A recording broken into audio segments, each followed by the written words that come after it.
Hello students, आज मैं आपको क्लास 10th के जो आपके अपकमिंग बोर्ड एग्जामिनेशन है जिसके लिए शायद एक हफ्ते का टाइम बचा है या 10 दिन का, उसके लिए मैं आपको बहुत इंपॉर्टेंट क्वेश्चन बताने जा रहा हूँ।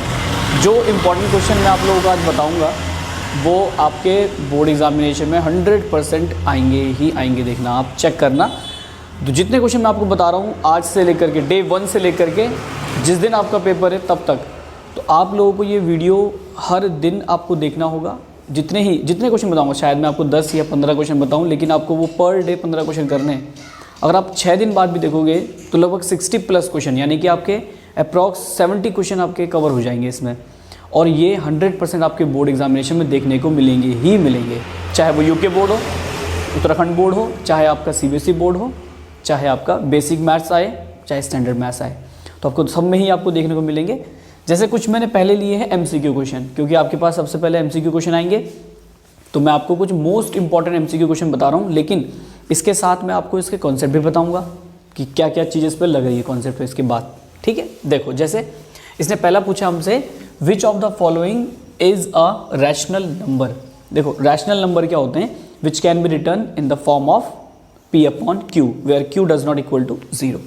ऐसे नंबर जिनको हम P/Q के फॉर्म में लिख सकते हैं, बट जहां पर Q does not equal to 0 होगा। Q does not equal to 0 का मतलब है Q की वैल्यू 0 नहीं होनी चाहिए। अब रैशनल नंबर में आपके पास सबसे पहले जो है, यहाँ पर देखते हैं ऑप्शन में हमारे पास दिया है √3। जितने भी नंबर रूट के अंदर जाते हैं बट प्राइम नंबर, देखिए जैसे एग्जाम्पल के लिए मैंने यहाँ लिखा √7, √9, √8, √11। इसमें देखो √7 एक प्राइम नंबर है, तो प्राइम नंबर का तो रूट वैसे भी बाहर नहीं आएगा, अंडर रूट बाहर नहीं आएगा स्क्वायर रूट से, तो प्राइम नंबर 7 है, इसलिए ये एक इरेशनल नंबर है। √8 को अगर आप ब्रेक करोगे भी तो कैसे करोगे, देखो 2 √2 के फॉर्म में, लेकिन ये 2 तो सही है बाहर आ गया, लेकिन ये वाला 2 जो है वो फिर प्राइम नंबर है और स्क्वायर रूट के अंदर चला गया, तो ये भी एक इरेशनल नंबर हो गया। ऐसे ही √11 भी एक इरेशनल नंबर है, लेकिन √9 आप √9 को लिख सकते हो 3 × 3 और पेयर के फॉर्म में बन गए तो ये बाहर आ जाएंगे, तो इसका मतलब ये एक रैशनल नंबर है। तो √9 इज द रैशनल नंबर, बाकी सारे इरेशनल नंबर है वहाँ पर। सेम ऐसे ही यहाँ पे देखो, यहाँ दिया √3, तो ये तो एक इरेशनल नंबर है। ठीक है, पाई भी एक इरेशनल नंबर है। और √16, तो √16 को मैं क्या लिख सकता हूँ 4 × 4, इसका मतलब √4 × 4 सॉल्व करेंगे तो 4 आ जाएगा। और यहाँ पर आप, ये तो एक रैशनल नंबर है, ये एक इरेशनल नंबर है, इन दोनों को ऐड करके भी क्या आएगा, एक इरेशनल नंबर। तो ये भी रैशनल नंबर है, ये भी रैशनल है, ये भी रैशनल है, तो आंसर क्या हो गया हमारे पास, ऑप्शन नंबर सी 4 जो होगा, सॉरी √16 जो होगा, ये इसका एक राइट आंसर है। तो रैशनल नंबर हमारे पास क्या आ गया, √16। द प्रोबेबिलिटी, नेक्स्ट क्वेश्चन देखो, the probability of sure event is, जो श्योर इवेंट होते हैं उनकी प्रोबेबिलिटी क्या होगी। देखो प्रोबेबिलिटी का मतलब होता है पॉसिबिलिटी, जैसे आज बारिश होगी या नहीं। ठीक है, तो ये क्या होगा, हमारे पास एक प्रोबेबिलिटी वाला केस है। अगर हो गई बारिश तो हमारा आंसर 1/2, क्योंकि होना और ना होना दो टोटल पॉसिबल आउटकम है हमारे पास। अगर हो गई बारिश तो 1/2, नहीं होगी बारिश तो भी 1/2। सेम ऐसे ही यहाँ पर, अगर अच्छा मान लो कोई पॉसिबल इवेंट है, जैसे कि मैंने एक डाइस को थ्रो किया, एक डाइस को थ्रो करने पर, आपने लूडो देखा होगा ना, लूडो को अगर लूडो में जो उसका डाइस होता है, उसको डाइस को थ्रो करूँगा मैं और एक नंबर 7 से लेस आए, इसकी क्या प्रोबेबिलिटी होगी। एक नंबर जो मैं थ्रो करूँगा आएगा तो कोई एक ही नंबर, उस नंबर के 7 से लेस आने की प्रोबेबिलिटी क्या होगी। पर जाहिर सी बात है, अगर आप डाइस में थ्रो करोगे तो 1 2 3 4 5 6 यही नंबर आएंगे, यानी 7 से लेस नंबर ही आएंगे। तो ये तो श्योर इवेंट है ना, इसमें प्रोबेबिलिटी कहाँ से आ गई। जो चीज़ कन्फर्म है, होना ही होना है, तो उसकी प्रोबेबिलिटी कैसे आएगी, प्रोबेबिलिटी आ नहीं सकती, तो उसका मतलब आंसर 1 आएगा, ये तो 100% ट्रू होगा। तो श्योर इवेंट की प्रोबेबिलिटी क्या होती है, हमेशा 1। तो अगर आपसे पूछे श्योर इवेंट की प्रोबेबिलिटी तो 1। अच्छा, इम्पॉसिबल इवेंट की प्रोबेबिलिटी पूछ ले अगर आपसे, जो होगा ही नहीं कभी, इम्पॉसिबल इवेंट है, तो इम्पॉसिबल इवेंट की प्रोबेबिलिटी होगी 0। जैसे एग्जांपल के लिए, अच्छा प्रोबेबिलिटी का एक फॉर्मूला भी बता सकता हूँ आपको। प्रोबेबिलिटी का फॉर्मूला क्या होता है, basic probability of an event, ये होता है हमारे पास favourable outcome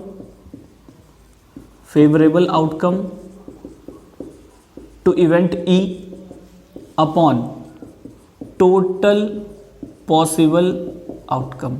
total possible outcome मतलब हमारे पास जितने भी फेवरेबल आउटकम आते हैं उनका नंबर अपॉन में टोटल पॉसिबल आउटकम कि कितने पॉसिबल आउटकम हो सकते हैं उनका नंबर डिवाइड कर देंगे तो आंसर आ जाएगा। अच्छा अभी तक मैंने आपको बताया था ना एक डाई को थ्रो करने पर, तो डाई को थ्रो करने पर 1 भी आ सकता है, 2 भी आ सकता है, 3 भी आ सकता है, 4 भी आ सकता है, 5 भी आ सकता है, 6 भी आ सकता है। तो यहाँ पर तो 6 के 6 ऑप्शन आ सकते हैं और टोटल पॉसिबल आउटकम भी डाई को थ्रो करने पर 6 होते हैं, तो 6/6 करेंगे तो 1 आ जाएगा। तो पॉसिबल इवेंट यानी श्योर इवेंट की यानी सर्टेन इवेंट की प्रोबेबिलिटी कितनी होती है 1। लेकिन अगर आपसे पूछ ले कि इम्पॉसिबल इवेंट की प्रोबेबिलिटी क्या होगी, जो इवेंट होगा ही नहीं उसकी प्रोबेबिलिटी कहाँ से आ जाएगी, जो इवेंट होगा ही नहीं इम्पॉसिबल इवेंट है तो उसकी प्रोबेबिलिटी कितनी हो जाएगी 0। और अगर क्वेश्चन ऐसा आ जाए, मान लो इसको हटा करके ऑप्शन को 2 कर लेते हैं हम, मान लो ऐसा आ जाए कि प्रोबेबिलिटी बताओ या इनमें से कौन सा ऐसा केस है जो कभी प्रोबेबिलिटी बन ही नहीं सकती, मतलब विच of the following option is an impossible event, या कह सकते हो इम्पॉसिबल कंडीशन हो जाएगी प्रोबेबिलिटी के लिए। प्रोबेबिलिटी कभी नहीं हो सकती, the probability of an event can not be, क्या नहीं हो सकती प्रोबेबिलिटी, प्रोबेबिलिटी कभी माइनस नहीं हो सकती। रीजन इसके लिए देखो नोट में लिखा रहा हूं पॉइंट में, रीजन प्रोबेबिलिटी जो होती है हमेशा किसी भी इवेंट की प्रोबेबिलिटी वो होती है हमेशा 0 से बड़ी, बराबर भी हो सकती है और 1 से लेस और इक्वल भी हो सकती है। तो प्रोबेबिलिटी किसी इवेंट की या तो 0 होगी या 0 से बड़ी होगी या फिर 1 होगी या 1 से छोटी होगी। एग्जाम्पल के लिए अगर इम्पॉसिबल इवेंट है तो इम्पॉसिबल इवेंट की प्रोबेबिलिटी कितनी हो जाएगी उस केस में 0। अगर श्योर इवेंट है, सर्टेन इवेंट है तो प्रोबेबिलिटी कितनी हो जाएगी 1। लेकिन इनके बीच में घूमेंगे बाकी आंसर, जैसे 2/4, जैसे 3/7, जैसे 1/2, ये सारे आंसर घूमेंगे। तो प्रोबेबिलिटी हमेशा कैसे आएगी, फ्रैक्शन के फॉर्म में आएगी। लेकिन ऐसे ध्यान रखना फ्रैक्शन का मतलब ये नहीं होता 3/2, ये गलत हो गया, ये प्रोबेबिलिटी नहीं है। क्यों? क्योंकि तो सॉल्व करोगे तो आप 1.5 आएगा और प्रोबेबिलिटी कभी 1 से ग्रेटर नहीं हो सकती। प्रोबेबिलिटी अगर 1 से ग्रेटर नहीं होगी तो ये आंसर नहीं होगा, ये वाला गलत ऑप्शन हो गया।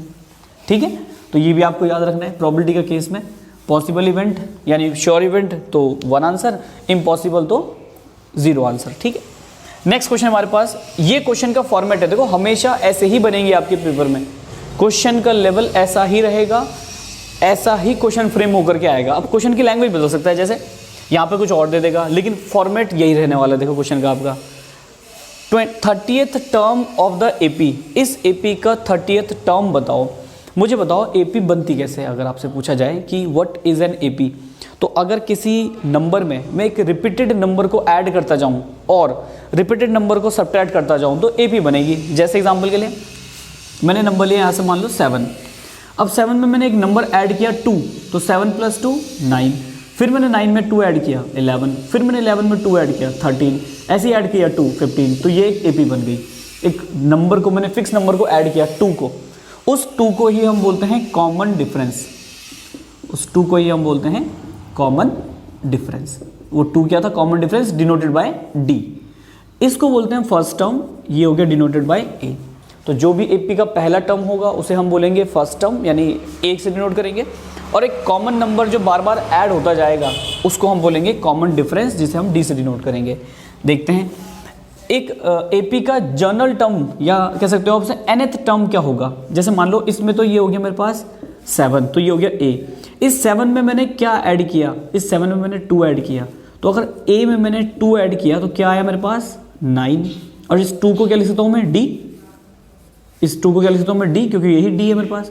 और ये मेरा बन गया अब सेकंड टर्म, तो इसे लिख दिया मैंने A2। ये मेरा है फर्स्ट टर्म, इसे लिख दिया A1, ये A2, ये A3, A4, A5, तो A2 मेरे पास ये आया। तो A3 कैसे आएगा, ये आएगा A + 2D।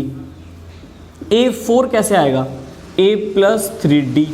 मतलब जो नंबर यहाँ आएगा उससे एक कम वाला D होगा। जैसे यहाँ पे 3 है तो यहाँ 2D, यहाँ 4 है तो 5D। अगर मैं आपसे पूछूँ A19 निकालो तो कैसा आएगा आंसर, A + 18D। अगर मैं आपसे पूछूँ A22 निकालो तो आंसर कैसा आएगा, A + 21D। सेम ऐसा ही क्वेश्चन में इसने हमसे पूछा है फाइंड द 30th टर्म। अगर 30th टर्म निकालना है तो 30th टर्म निकालने के लिए मैं क्या करूँगा, यहाँ पर A30 मुझे निकालना है तो मैं लिखूँगा A प्लस 29D, और A क्या मेरे पास जो पहला टर्म होगा, पहला टर्म क्या है देखो यहाँ पर 10, तो यहाँ लिख दिया मैंने 10 प्लस 29D कितना है चेक करना पड़ेगा। D कैसे निकालते हैं, second term minus first term, और third term minus second term, और fourth term minus third term, मतलब एक कॉन्जिक्यूटिव टर्म्स का अगर डिफरेंस करोगे आप तो हमेशा D मिलेगा। जैसे इस केस में सेकेंड टर्म क्या है मेरे पास यहाँ पर 7, तो 7 माइनस 10 कितना आएगा आंसर -3। ध्यान रखना लोअर नंबर और ये हायर नंबर है, हायर नंबर पर हमारे पास नेगेटिव साइन है तो आंसर नेगेटिव में आएगा। तो मान के मेरे पास यहाँ पे नंबर आया -3, ठीक है, -3 मेरे पास ये नंबर आ गया। तो वो क्या मेरे पास 10 प्लस क्यों प्लस माइनस माइनस हो गया, -29 इंटू 3 87 होता है, और सब्ट्रैक्ट करके आएगा -77। तो 830 कितना आया मेरे पास, मतलब 30th टर्म कितना आ गया -77, दैट इज ए ऑप्शन हमारा आंसर होगा। ठीक है, नेक्स्ट देखते हैं क्वेश्चन हमारे पास, if cos A equal to 3/5 then the value of tan A। cos A की वैल्यू हमें गिवन है और tan A की वैल्यू मुझे निकालनी है। देखो यहाँ तो मैं बेसिक बता रहा हूँ, जल्द शॉर्टकट बता देता हूँ, वरना इसका तरीका ये नहीं होता, इसका तरीका बहुत बेसिक अच्छे तरीके से होता है ये। तो मैंने मान लिया इसे A B, और नॉइस को प्लीज़ इग्नोर करना क्योंकि मैं भी थोड़ा रिकॉर्ड कर रहा हूँ, तो ये यहाँ पे तो लोग चलते रहते हैं, थोड़ा सा आप जरा कॉम्प्रोमाइज़ करेंगे इस चीज़ से, बस नॉइस से। ठीक है, तो हमारे पास दिया है cos A। अब देखो हमारे पास ट्रिग्नोमेट्री रेशियोज होते हैं, साइन, कॉस, टेन, कॉट, सेक, कॉसेक। ठीक है, 6 ट्रिग्नोमेट्री रेशियोज हैं। सबसे पहले बात करते हैं अगर हम साइन से, तो साइन थीटा। देखो साइन अपने आप में कुछ नहीं है जब तक थीटा ना लगे, साइन कुछ नहीं है अगर इसके सामने एंगल ना लगाया जाए साथ में। तो मैंने अगर यहाँ पे साइन थीटा लिखा है, अब इसकी वैल्यू है, और साइन थीटा एक ट्रिग्नोमेट्री रेशियो है जिसको फॉर्मूले से जानते हैं perpendicular upon hypotenuse. Cos theta होता है बेस अपॉन हाइपोटेन्यूज, और टेन थीटा होता है परपेंडिकुलर अपॉन बेस। इनके ही उल्टे भाई बहन, जैसे साइन का होता है कॉसेक थीटा, तो उल्टा हो जाएगा इसका, हाइपोटेन्यूज अपॉन परपेंडिकुलर। इसका होता है सेक थीटा, ये हो जाएगा हाइपोटेन्यूज अपॉन बेस, और टेन का होता है कॉट थीटा, वो हो जाएगा बेस अपॉन परपेंडिकुलर। अब यहाँ देखो, अगर मैं इस ट्राइंगल में देखता हूँ तो मैंने कहा ना शॉर्टकट तरीका बता रहा हूँ फिलहाल एमसीक्यू के फॉर्मेट से। तो कॉस होता है बेस अपॉन हाइपोटेन्यूज, तो बेस मेरा कितना हो गया 3, थीटा अगर मैं यहाँ मान लेता हूँ तो बेस मेरा हो गया 3, और हाइपोटेन्यूज कितना हो गया मेरा 5। अब ये क्योंकि एक राइट एंगल ट्राइंगल है तो यहाँ पे पाइथागोरस थ्योरम लग जाएगी। तो हाइपोटेन्यूज स्क्वायर यानी 5 square is equal to 3 square plus AB square. तो 3 का 5 का स्क्वायर 25 माइनस 9 AB स्क्वायर, ये आ गया 16 AB स्क्वायर। तो AB की वैल्यू कितनी आ गई मेरे पास, आएगी तो प्लस माइनस में, बट आपको पता है क्योंकि ये डिस्टेंस है तो डिस्टेंस को हम पॉजिटिव लेते हैं, तो आंसर हमारे पास AB का 4 आ गया। अब tan थीटा निकालना है, देखो tan A निकालना है, तो tan A क्या होता है, tan थीटा होता है perpendicular upon base, perpendicular upon base. Perpendicular क्या है मेरे पास 4/3, तो 4/3 इसका आंसर होगा। तो शायद इसके ऑप्शन नंबर डी में गलती होगी क्योंकि बाकी तो सब सही लग रहे हैं मुझे। तो इसका आंसर होगा परपेंडिकुलर अपॉन बेस। तो ये ऑप्शन शायद इसके गलत लिख दिए मैंने, तो ऑप्शन में हो गया हमारे पास ऑप्शन ए गलत आंसर हो गया, 0 हो नहीं सकता। 4/5 होगा नहीं यहाँ पर, परपेंडिकुलर अपॉन बेस, तो 4/3 इज द राइट आंसर, ये इसका आंसर हो गया।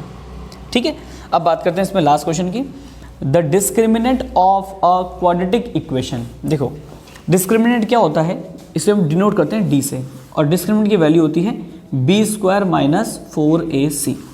ये कब होती है, जब आपके पास एक क्वाड्रेटिक इक्वेशन होती है जनरल फॉर्म में। तो क्वाड्रेटिक इक्वेशन जनरल फॉर्म में होती है ax² plus bx plus c equal to 0। ये एक क्वाड्रेटिक इक्वेशन का जनरल रिप्रेजेंटेशन है। अब यहाँ पर क्या है मेरे पास, मुझे d निकालना है, इसे बोलते हैं डिस्क्रिमिनेंट।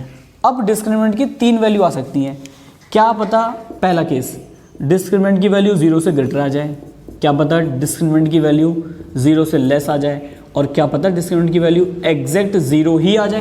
ये 3 ही केस हो सकते हैं, है ना भाई। कोई वैल्यू या तो 0 से बड़ी होगी, या तो 0 से छोटी होगी, या 0 के बराबर हो सकती है। 3 ही केस हो सकते हैं। मान लो मेरी एज है अगर, तो अगर मेरे सामने कोई पर्सन है तो मेरी एज या तो उस एज पर्सन से ज़्यादा होगी या उस पर्सन से कम होगी, या उस पर्सन के बराबर ही हो सकती है। और तीसरे के अलावा चौथा केस मुझे अगर कोई है तो बताना कमेंट में। हाँ सर हम चौथा केस बता सकते हैं, फोर्थ केस हम बता सकते हैं, तो मुझे बता देना। इसके अलावा कुछ हो जाए अगर, मतलब मैं हूँ और मेरे सामने एक पर्सन है, तो मेरी एज या तो उस पर्सन की एज के बराबर होगी, या तो उससे छोटी होगी, या उससे बड़ी होगी। तो तीन ही केस हो सकते हैं। सेम ऐसे डी के भी तीन ही केस हो सकते हैं, या तो डी की वैल्यू 0 से बड़ी हो सकती है, या छोटी होगी, या डी के 0 के बराबर होगी। चेक करते हैं, हमारे पास ये एक क्वाड्रेटिक इक्वेशन है और यही क्वाड्रेटिक इक्वेशन ये है। तो कंपैरिजन करोगे अगर आप यहाँ एक्स स्क्वायर के साथ जो भी होगा वो ए होगा, तो एक्स स्क्वायर के साथ जो भी होगा ए होगा। तो ए मेरे पास कितना आ गया यहाँ से 2। साइन के साथ, हाँ एक्स के साथ जो भी आगे होगा वो बी, तो एक्स के साथ साइन के साथ कौन है यहाँ पर बी माइनस में, तो b इक्वल टू -4। और c कांस्टेंट टर्म है 3, तो मेरे पास c की वैल्यू रख दी मैंने 3। तो चेक करते हैं यहाँ पे रखकर d equal to B square minus 4ac निकालते हैं। b स्क्वायर, b कितना है मेरे पास -4 का square minus 4 into a into C, तो 16 माइनस 4 दूनी 8, 8 तियाँ 24, सॉल्व करेंगे तो आएगा माइनस में 8। ठीक है, तो -8 आ रहा है। ऑप्शन नंबर वैसे हमारे हिसाब से ए सही है, लेकिन मैं आपको एक और चीज़ इसके बाद बता देता हूँ। अब मुझे बताओ d की वैल्यू यहाँ here d is less than 0। देखो चेक करो, d की वैल्यू -8 है, -8 मतलब 0 से लेस है। अगर 0 से लेस है इसकी वैल्यू, इसका मतलब 0 से लेस वाला ये वाला केस हुआ। तो यहाँ पे मिलेंगे हमें 2, 0 से लेस है ना, यहाँ पे लिखेंगे हमारे पास 0 से लेस है तो 2 इमेजिनरी रूट्स, या कह सकते हो नो रियल रूट्स। कोई हमें रियल रूट्स नहीं मिलेगा। कब? जब d की वैल्यू 0 से लेस होगी। When d less than 0 then we get to no real roots, हमें कोई रियल रूट्स नहीं मिलेंगे, या कह सकते हो वी गेट 2 इमेजिनरी रूट्स। ठीक है, When d is greater than 0, अगर d की वैल्यू 0 से ग्रेटर होती है, we get 2 real distinct roots, हमें 2 रियल मिलेंगे और डिस्टिंक्ट मिलेंगे अलग अलग। ठीक है, और when d is equal to 0, then we get 2 real and equal roots. याद रखना कंडीशन तीनों, 0 के इक्वल होगा तो 2 रियल रूट्स बट इक्वल भी होंगे वो। ठीक है, और अगर ग्रेटर देन 0 है तो आंसर होगा हमारे पास 2 डिस्टिंक्ट रियल रूट्स। तो हमें अलग अलग मिलेंगे लेकिन रियल रूट्स ही होंगे वो। ठीक है, अभी बाकी हम इसको आप ले लो, इसके स्क्रीनशॉट ले लो, वो इंपॉर्टेंट चीज़ लिखी हुई है मैंने। अब हम चलते हैं आगे। ये भी जो इंपॉर्टेंट क्वेश्चन बता रहा हूँ मैं आपको, ये उसी कैटेगरी में आ रहे हैं सारे क्वेश्चन। ठीक है, तो देखो इसे बोला find the quadratic polynomial whose sum and product of its zeroes are. हमें सम गिवन है और प्रोडक्ट गिवन है, हमें क्या निकालना है उसका जीरोज, हमें सम और प्रोडक्ट गिवन है जीरोज का, हमें बनाना है क्वाड्रेटिक पॉलिनोमियल। तो क्वाड्रेटिक पॉलिनोमियल जो बनती है वो बनती है हमारे पास k times of x square minus sum of zeros into x plus product of zeros. k यहाँ पर कोई भी नंबर है, जैसे 2 आ सकता है, 7 आ सकता है, मल्टीप्लाई हो सकते हैं मतलब नंबर। ठीक है, नहीं होगा तो 1 रख लेंगे यहाँ पर। तो हमें दिया है यहाँ पर, हमें जीरोज सम दिया हुआ है, सम कितना दिया हुआ है 0, तो k को फिलहाल 1 रख लेते हैं।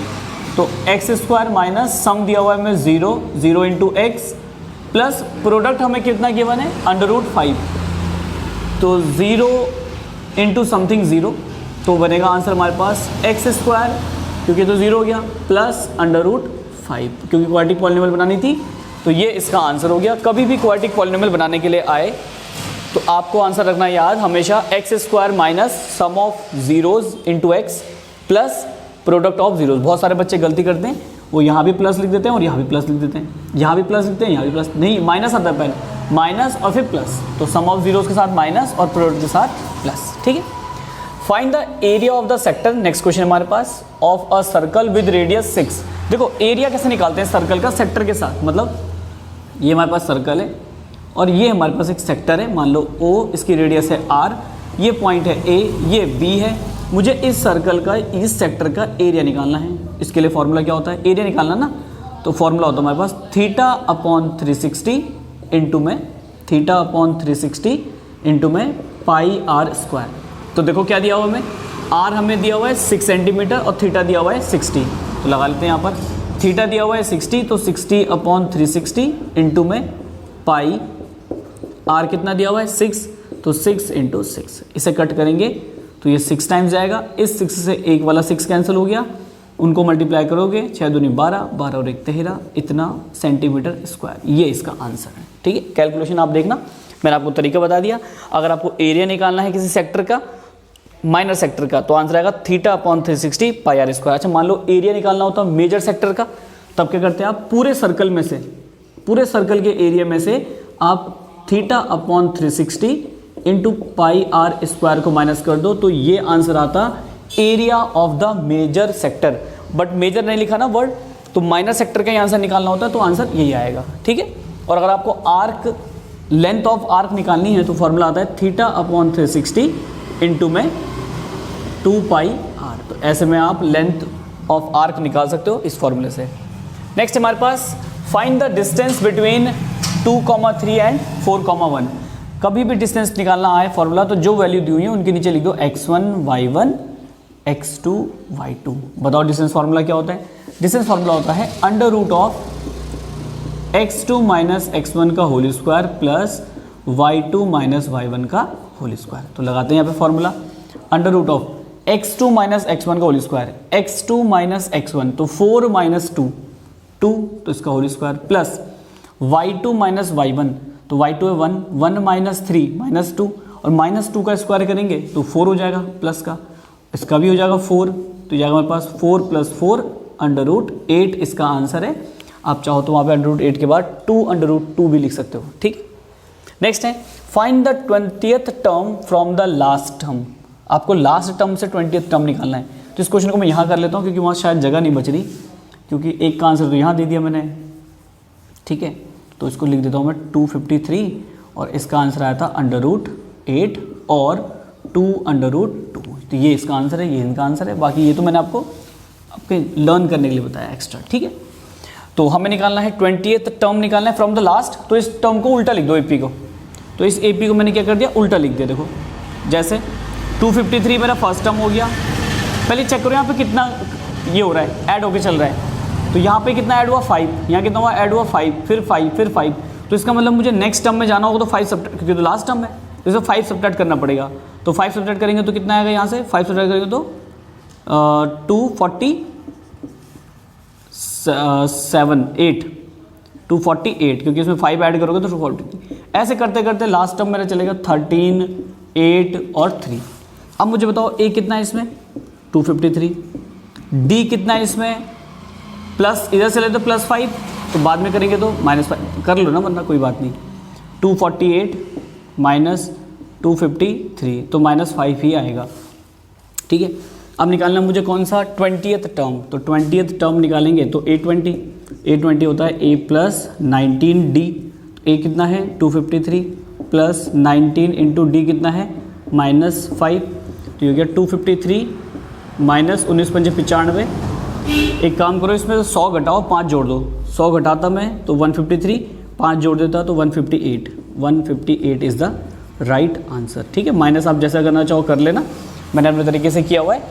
ठीक है, तो ये हो गया हमारे पास इसका आंसर। नेक्स्ट क्वेश्चन है हमारे पास, find LCM of this by using prime factorisation method. आगे लिख दो इनका आंसर। ठीक है, हमें क्या निकालना है, प्राइम फैक्टराइजेशन से मेथड से 8, 9 और 25 इनका एलसीएम निकालना है। तो सबसे पहले प्राइम नंबर 2 है, 2 4 जा 8, 2 2 जा 4 और 2 1 जा 2।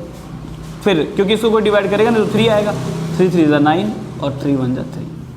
इसे कोई डिवाइड करेगा नहीं तो 5 5 जा 25 और 5 5 जा 5 1 जा 5।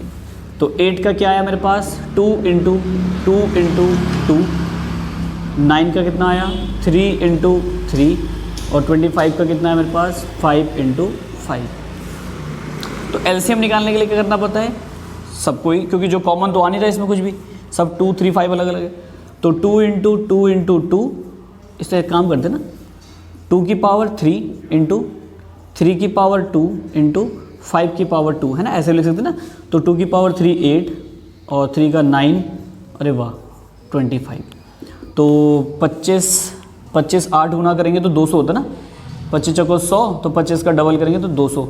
तो 200 यहाँ से आ गया, मल्टीप्लाई 9 9 दूनी 18, 1800 क्या होगा इसका आंसर। तो एलसीएम ऑफ 8, 9 एंड 25 इज 1800। ये एलसीएम आ गया। कैलकुलेशन देखो आप कर सकते हो आराम से, मैंने कैलकुलेशन अपने हिसाब से करी है, आप जैसे करना चाहो कैलकुलेशन वहाँ से फ्री हैंड है आपके लिए ये। अब इसमें दिया हमारे पास in the given figure, last question है। बाकी मैं क्योंकि मैं पर डे बस आपके सामने 9 से 10 क्वेश्चन, मैंने आपको कहा था 9 से 10 या 5 से 6 क्वेश्चन, क्योंकि कुछ MCQ थे तो ईजी थे, तो 9 से 10 क्वेश्चन मैं आप लोगों को डेली दूंगा। तो मान के चलो अगर आपका पेपर 7 तारीख है और मैं 6 तारीख तक बनाता हूँ वीडियो, तो आपके मान लो 10 क्वेश्चन मैंने करा दिए, उन 10 क्वेश्चन को आपने पढ़ लिया पर डे, और कुछ क्वेश्चन आपने खुद से कर लिए, तो लगभग मान के चलो आपके 100 से ऊपर तो क्वेश्चन मैं ही करा दूंगा। प्रैक्टिस में आप खुद करोगे तो आप 10-15 क्वेश्चन आप भी कर लेना, तो लगभग 200 से ऊपर क्वेश्चन हो जाने आपके। और 200 से ऊपर क्वेश्चन का मतलब समझ लो 100% मार्क आपके आने, मतलब 80 मार्क का पेपर है तो 80 के 80 आ जाएंगे पूरे के पूरे, गारंटी है।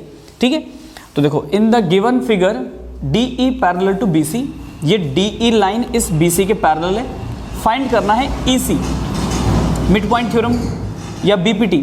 मिड पॉइंट थ्योरम 9 में आपके क्लास 10th में BPT है आपकी, बेसिक प्रोपोर्शनैलिटी थ्योरम और थेल्स थ्योरम। वो ये कहती है कि अगर एक ट्राइंगल की 2 मिड पॉइंट को मैं ज्वाइन कर दूं और उसको एक पैरेलल लाइन उससे या एक लाइन उससे ज्वाइन करते हुए बना दूं, तो वो लाइन इसके पैरेलल होगी, और इनका जो रेशियो होगा, जैसे AD रेशियो DB,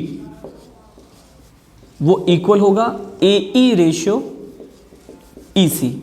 ठीक है, when mid point of 2 sides of a triangle joined bye a line, then this line is parallel to third side of the line and the ratio of the sides are equal। तो ratio of the sides क्या होंगे, equal होंगे।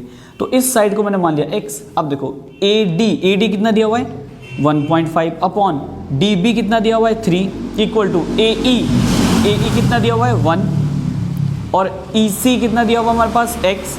अब मुझे x निकालना है, यहाँ से क्रॉस मल्टीप्लाई कर लो, तो ये हो गया 1.5x इक्वल टू 3, तो x की वैल्यू निकालनी है, तो जगह 3 अपॉन में 1.5, आप डेसिमल ऊपर लगाओ, 30 अपॉन 15 कट करेंगे तो कितना आएगा 2, तो x की वैल्यू कितनी आ गई हमारे पास 2 सेंटीमीटर में, तो 2 सेंटीमीटर जरूर लिखना।